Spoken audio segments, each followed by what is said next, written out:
Hey, it's Greg Brown. Grab your logbook, because it's time for Flying Carpet Podcast Flight number 18. Pilgrimage to Oshkosh.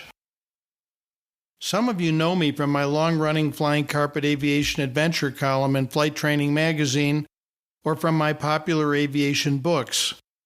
I'm a former National Flight Instructor of the Year and Barnes & Noble Arizona Author of the Month. I'll share more about my activities following today's episode. The Flying Carpet is a 4-place single-engine Cessna 182 light airplane. In it, my wife Jean and I have long traveled the North American continent, searching behind clouds for the real America and experiencing aerial adventures like today's all along the way.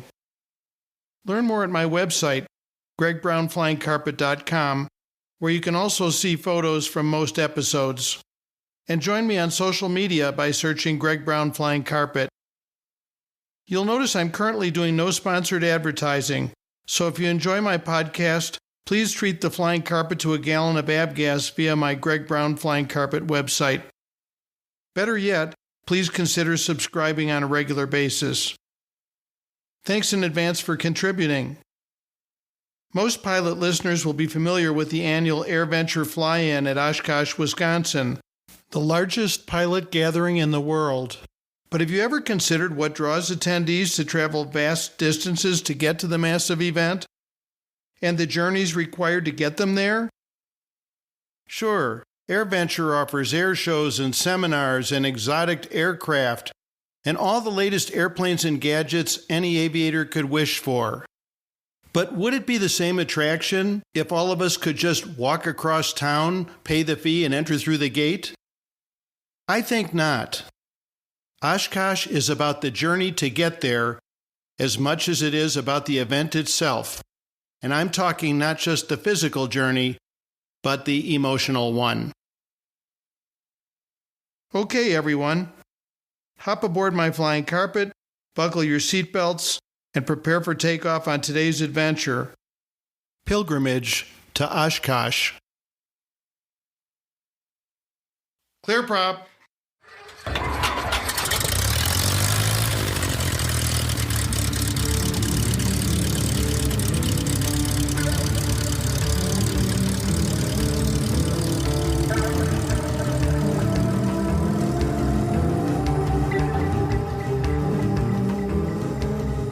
Crowds, craziness, music. It's enough to justify a road trip. I'm not talking Woodstock here, but AirVenture, a surprisingly similar event hosted by the Experimental Aircraft Association every year in Oshkosh, Wisconsin. AirVenture's tunes come not from wailing guitars, however, but from airplane engines. Big ones, little ones, round ones, flat ones, square ones, even upside-down ones. Vying like Stratocasters for the crowd's approval are roaring radials and screaming Merlins. Like Woodstock, there's a crowd of individualists here. Their tents pitched under airplane wings as far as the eye can see. Here people keep their clothes on, but where else can you watch a rocket-powered biplane blast 4,000 feet straight up? No wonder we, the faithful, are drawn each year to this mammoth tent revival, worshipping side by side the flying machines that draw us skyward. The wonder of Oshkosh extends beyond AirVenture itself to the innumerable aerial road trips spawned by the event. Where did you come from? And what did you fly here? For 1 week a year, these questions fuel conversation at Oshkosh and airports all across the country. New pilots and old, fledglings and eagles pile into everything from ultralights to biz jets and migrate from far corners of the continent toward Mecca. I myself launched one sweltering morning from amid giant cacti of the Arizona desert. Normally my travels are guided by carefully crafted flight plans. But that seems inappropriate when Oshkosh bound. Any combination of events, wind, and weather can alter one's interim destinations on the long 8 to 10 hour journey. So I prefer not to set any. This is a spiritual journey after all, so I make no commitments, just steer northeastward toward Wisconsin and wonder where I'll end up.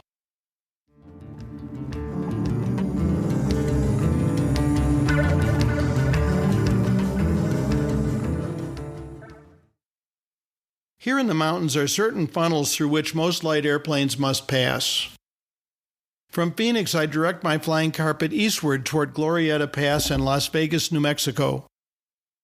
Along the way, I traverse forests and mountains, cinder cones and lava flows, ancient adobe cities and modern Albuquerque. Then, on my left materializes old Santa Fe, where my buddy Bruce lives. The urge to stop is powerful. I rarely see him. But the day is young, skies are clear, and satellite radio traveling tunes prod me onward.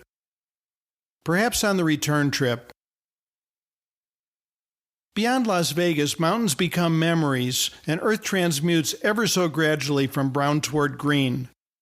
Featureless barrens stretch unending until perforated by irrigation circles in western Kansas. Great lime-hued rings plopped on gingerbread earth.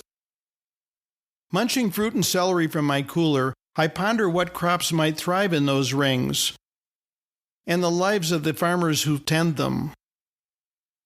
My fuel gauges are bound for empty, plus I'm itching to get out. I scan my tablet sectional chart, and wow, look at all those airports. To a guy fixated on landing at every Arizona airstrip, this rediscovery is a revelation. Airports are worthy notches on one's pistol in more isolated country, but here in the Great Plains they lie at every crossroad. There's a nice one ahead. Garden City, Kansas. What's there, I wonder? I'll stop.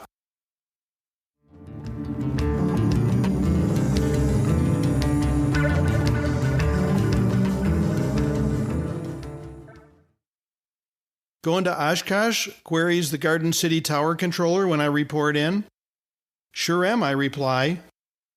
Lots of traffic headed that way earlier, she says.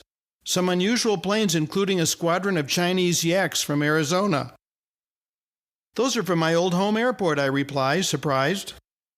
I've been taking pictures, she continues. Brought my camera to work with me this morning. Under me, the huge airfield is empty when I turn downwind, except for one solitary Piper parked on the ramp. I never do see the pilot. It's nearly as hot here as Arizona. Disembarking into blistering sunlight, I'm greeted by an older man wearing a seed corn hat. Welcome to Garden City, he says with purpose, extending his hand toward mine. My name's Phil. I introduce myself too, and before long find the flying carpet's tanks topped with fuel, my pockets filled with candy, and a new friend in this high school science teacher who teaches aviation and works summers at the airport. I'm making good time. Better than expected. Rejuvenated by Phil's welcome, I remount the flying carpet and call for clearance.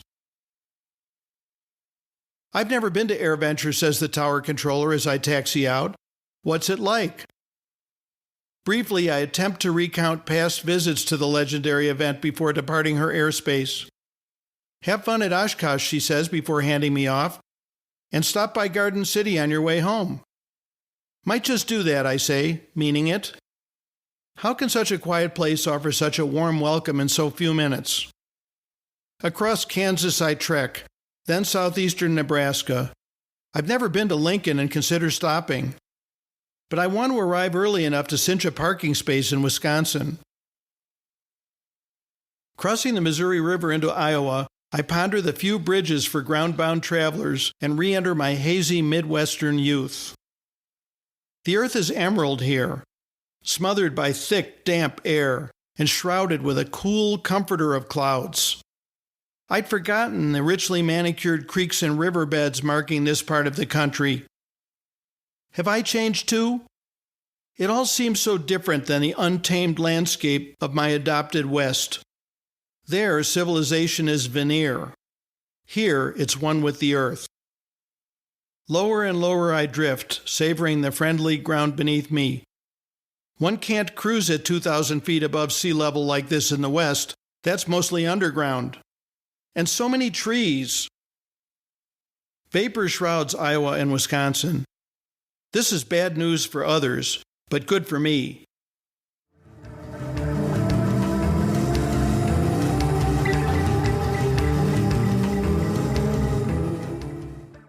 VFR pilgrims will be stalled for a few hours, meaning that for me as an instrument pilot, the low clouds offer new hope that tie-downs might remain available at my destination. Some aviators consider instrument flying unnatural, but for me it's salt of the earth. Climbing through stratus, I relearn the song sung by Cessna wing struts whistling through the soup. Reassured by such music, I soon cruise on top at 5,000 feet while my VFR compatriots scurry for openings underneath. En route, I peep through a hole in the clouds at my aviator's birthplace, Madison, Wisconsin. Ahead in twilight materializes Dodge County Airport in the little town of Juneau. I land in clammy mist and breathe the dense air. Everything is sticky here compared to the dry west. When flying east, I always wonder for the first day or two if I'm sick. Hot dogs await me here, and friendly faces, but a lump fills my throat.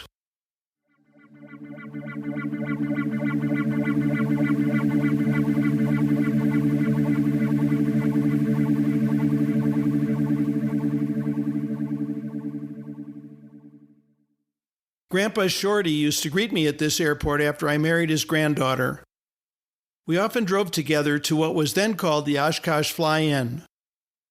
There, biplanes kindled tales of barnstormers from his youth. Where's Grandpa and his old Pontiac? The terminal is new and the airport expanded, but time has failed to shield me from the pain of his absence. One can fly most anywhere, I suppose, except to the past. Renting a car, I meander between memories and great red barns toward Oshkosh. Though warm friends and fellow pilots await me up the road, there's also loneliness at such huge gatherings. Not like the rich company of sky and clouds escorting my flying carpet on this solo pilgrimage across the country. Those happy companions will rejoin me in a few days when I depart on the long journey home.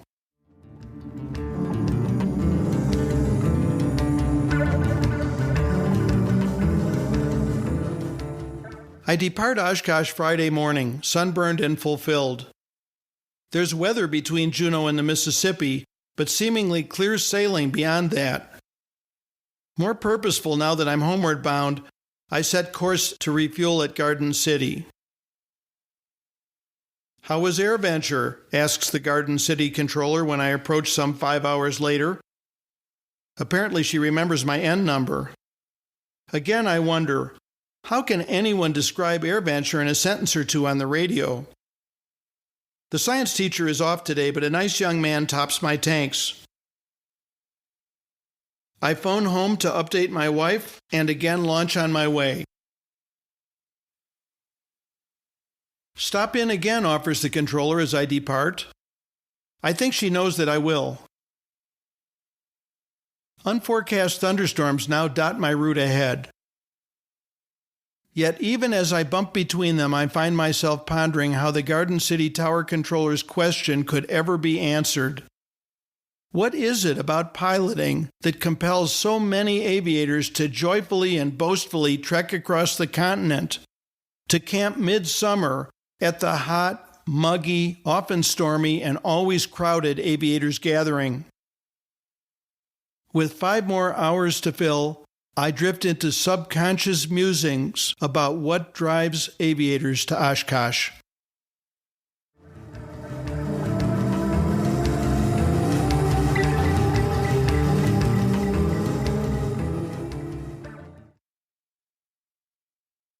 Why am I here, dodging dark clouds over Kansas? They've thrown down their gauntlets, these black behemoths pierced by the eye of the sun. Dare I accost them with my lone chariot and its meager 230 horses? What brings me to the sunlit chasms of this place, teetering between beauty and violence? Flying for so long seemed to me a respectable vocation, or at least a harmless avocation. But given the obsession demonstrated by most pilots, shouldn't flying be more appropriately termed an addiction? After all, the urge to fly differs little in character from other compulsions. aviators become obsessed with the curvaceous forms of airplanes, endlessly seeking the high of rotation for takeoff. It starts innocently enough, a flight somewhere for lunch piloted by a quote-unquote friend. Next comes a lesson or two, followed by cravings to caress the controls and cavort with cumuli. The insidious nature of this progression is invisible to all but the most perceptive of family and friends, at least until the victim moves on to the hard stuff, like an instrument rating and flying aerobatics. Suddenly, the truth assails our loved ones like a research airplane flying into a hurricane. "Let's buy an airplane," spouts the intoxicated aviator. "We'll skip the trip to Europe and spend summer vacation at airshows." By then it's too late, and we aviation junkies find ourselves seeking increasingly frequent fixes at the airport. Victims at this late stage develop a unique facial tic, causing their eyes to roll skyward at the sound of any passing aircraft, even when indoors. Next thing you know, we're battling crosswinds with broadswords and tilting at thunderheads like those taunting me today. Surely there must be some 12-step wings program offering relief. The most fanatically addicted aviators install couches into their hangars, where they devote all waking hours to detailing instrument panels, fondling fiberglass, and buffing aluminum. Refrigerators and even televisions are not unknown in these corrugated hovels. Who among us has not heard legends of some poor soul ostracized by spouse and family, who in desperation took up residence in some dilapidated hangar, obsessively pursuing flight even while eluding airport authorities like some modern-day hunchback of Notre Dame? All this in pursuit of life among the clouds.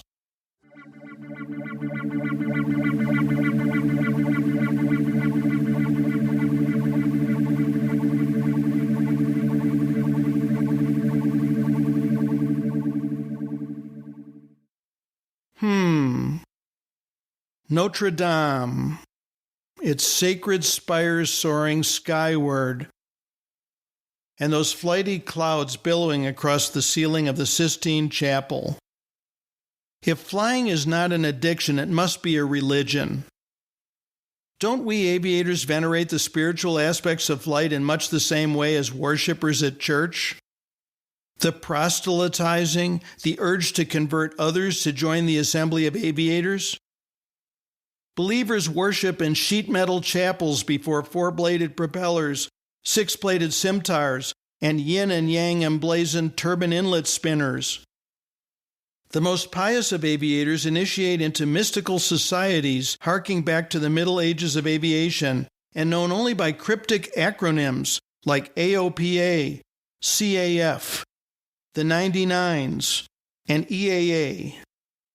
Guiding their rituals are high priests of the FAA. At fly-in services around the country, adherents gather their novices each weekend among the dusty reliquaries of aging hangars. There, the faithful debate doctrine from worn volumes of the Aeronautical Information Manual, and queue in long lines to consume pancake-sized $100 host. Steaming black coffee symbolizes motor oil coursing through the arteries of revered aircraft engines. No wonder so many pilots, adorned in aviator chronographs and airplane earrings, make this epic pilgrimage to the holy city of Oshkosh in central Wisconsin for the annual tent revival and gathering of the faithful.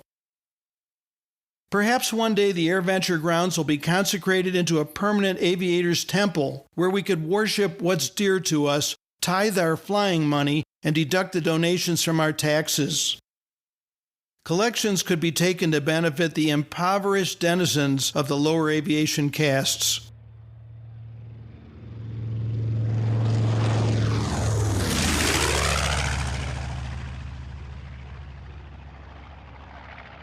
Excuse me for a moment. That noise. Please join me in lifting our eyes heavenward. From whence comes that divine sound? Is it not the baritone siren song of a radial-engined angel? Come, let us assemble a procession and follow our messenger to Oshkosh. Sunday? No. Pilots don't worship on Sunday. Haloed with hallowed headsets and anointed with fuel strainer gasoline, we congregate on Saturday noon at the airport cafe under the 4-engine B-17 bomber. There, while others preach flying fish stories of big ones and small ones and ones that got away, I will quietly ponder these great Midwestern storm clouds blocking my way, grumbling and growling and spitting spears of lightning to the ground. How at the last moment before I bowed before them and fled terrified toward the nearest airport, they parted like the Red Sea and let me pass, sparing me to toy with on another day. Be it from addiction or religion, we aviators climb as close to heaven as airplane wings will take us. Yet like all true spirituality, it's not something you can easily talk about. Silent moments and lonely hours away from Earth, and especially the imprint on one's soul of dark clouds over Kansas, pierced by the eye of the sun. And the destination? Oshkosh.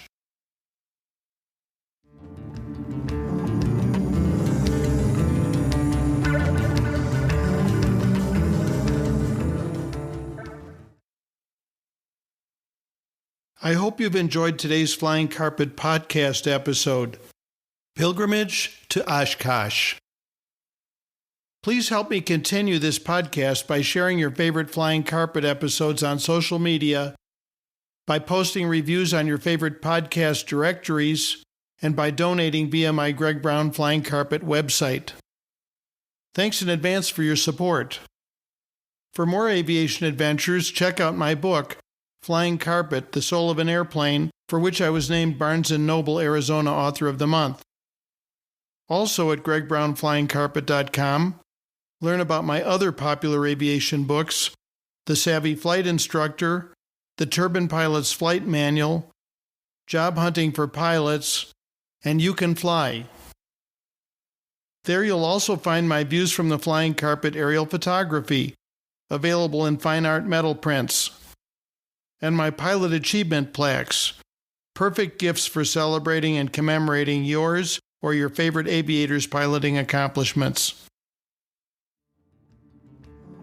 Finally, I invite you to follow my social media sites, most of which can be found by searching Greg Brown Flying Carpet. Search GB Flying Carpet on Twitter. And consider joining my Student Pilot Pep Talk group on Facebook. Thanks for joining me on today's Flying Carpet Cockpit Adventure. Music by Hannes Brown.